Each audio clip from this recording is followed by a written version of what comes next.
దేవర cinema కోసం అయితే నాకు మంచి సపోర్ట్ ఇచ్చారని చెప్పి పవన్ కళ్యాణ్ గారికి ఇంకా చంద్రబాబు నాయుడుకి అయితే థ్యాంక్స్ అని చెప్పుకోవచ్చు మన ఎన్టీఆర్ అన్న అయితే. మరి సెప్టెంబర్ 27కి అయితే సినిమా అయితే రిలీజ్ అయిపోతుంది. మరి అంత మాత్రం ఉంటుంది కదా, వాళ్ళకైతే కొత్త జియో అప్లై చేశారని చెప్పుకోవచ్చు టికెట్స్ విషయంలో, ఆ విషయంలో కానీ ఇంకా మొత్తం అయితే సినిమా అయితే మంచిగా అయితే ఏ ప్రాబ్లం లేకుండా అయితే ఖచ్చితంగా రిలీజ్ చేస్తామని చెప్పి అయితే వాళ్ళు కూడా ఒక అయితే నమ్మకం అయితే పెట్టారని చెప్పుకోవచ్చు. ఇక అసలు దేవరకి ఇంకా ఏ ప్రాబ్లం లేదనుకోవచ్చు. ఇక దేవర కోసం పెట్టిన అంటే ఇక దేవర సినిమా కోసం థ్యాంక్స్ అని చెప్పుకున్న పవన్ కళ్యాణ్ గారికి చంద్రబాబు నాయుడుకి పెట్టిన తర్వాతనే ఫ్యాన్స్ అంతా కింద అయితే డిఫరెంట్ పోస్టర్లు అయితే పెట్టడం జరిగింది. అయితే ఇక ఎన్టీఆర్ అనే చూపించాలి కదా, ఇంకా ఎన్టీఆర్ అన్న ఫ్యాన్స్ ఎలా చేస్తున్నారు అని చెప్పి అక్కడ కింద మొత్తం అయితే ఎన్టీఆర్ అన్న రెడీ, ఎన్టీఆర్ అన్న పోస్టర్స్ కానీ ఈ వేరే లెవెల్లో కట్అవుట్లు అయితే పెట్టడం జరిగిందని చెప్పుకోవచ్చు. ఆంధ్రప్రదేశ్లో అయితే వేరే లెవెల్ అని చెప్పుకోవచ్చు. దేవర కోసం అయితే చాలా ఎత్తున పెద్ద ప్లాన్ కదా, ఎందుకంటే మళ్ళొకసారి సింగిల్గా వస్తుంటూ ప్యాన్ ఇండియా ఫిలింతోనే అసలు ప్యాన్ ఇండియా ఫస్ట్ ఫిల్మ్ అని చెప్పుకోవచ్చు. దీంతో అయితే ఫుల్ రెడీ చేస్తున్నారు అని చెప్పుకోవచ్చు.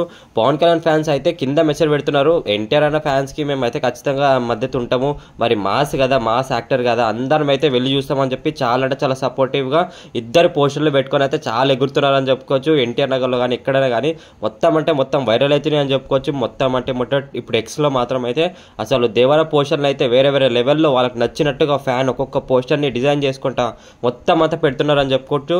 ఎక్స్ మొత్తం ఎక్స్లో యాప్లో అయితే మొత్తం వైరల్ అవుతాయి అని చెప్పుకోవచ్చు. అబ్బాబాబా పోస్టర్లు అయితే వేరే లెవెల్ అనుకోవచ్చు.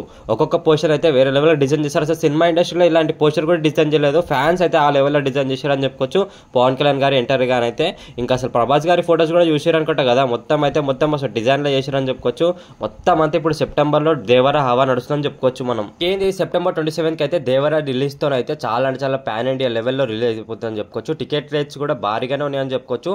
మరి ఎంతైనా ఇంకా పాన్ ఇండియా లెవెల్ మూవీ అంత కష్టపడ్డారు కాబట్టి ఖచ్చితంగా అయితే ఫస్ట్ డే ఇంకా సెకండ్ వీక్లో అయితే మొత్తం అయితే అమౌంట్ అయితే ఖచ్చితంగా రావాలి. కాబట్టి మూవీ టికెట్స్ విషయంలో ఎంత రేట్ ఉంటుంది చెప్పు, మన వాళ్ళు అయితే అసలు ఆగుతారా, ఫ్యాన్స్ అసలు ఆగుతారా, నార్మల్ ఆడియన్సే ఆగారు. అసలు ఫ్యాన్స్ ఎట్లా ఆగుతారు చెప్పు, అది 1000 రూపాయల టికెట్ ఉన్నా కూడా ఖచ్చితంగా పోతారు. మరి సినిమా కూడా ట్రైలర్లో ఆ లెవెల్లో చూపించారు, ఖచ్చితంగా వేరే లెవెల్లో మనమైతే సినిమాని అయితే ఖచ్చితంగా హిట్ చేయాలి, నో డౌట్. సెప్టెంబర్ 27కి అయితే దేవర సినిమాని అయితే ఖచ్చితంగా చూసి థియేటర్లు అయితే బద్దలు కొట్టేసేయాలి. ఎన్టీఆర్ అన్న సినిమాని అయితే సూపర్ హిట్ మనం అయితే చేసేయాలి. ఎవరైతే టికెట్స్ అయితే బుక్ చేసుకోలేదో వెంటనే బుక్ చేసుకోండి. బుక్ చేసుకున్న వాళ్ళు అయితే కింద కామెంట్ చేయండి. ఖచ్చితంగా వీడియోని అయితే లైక్ అండ్ సబ్స్క్రైబ్ అయితే చేసుకోవడం మర్చిపోకండి. నెక్స్ట్ వీడియోలో ఖచ్చితంగా కలుసుకుందాం ఫ్రెండ్స్. అప్పటి వరకు ఉంటాను. Thank you, bye friends. Next వీడియోలో ఖచ్చితంగా కలుసుకుందాం.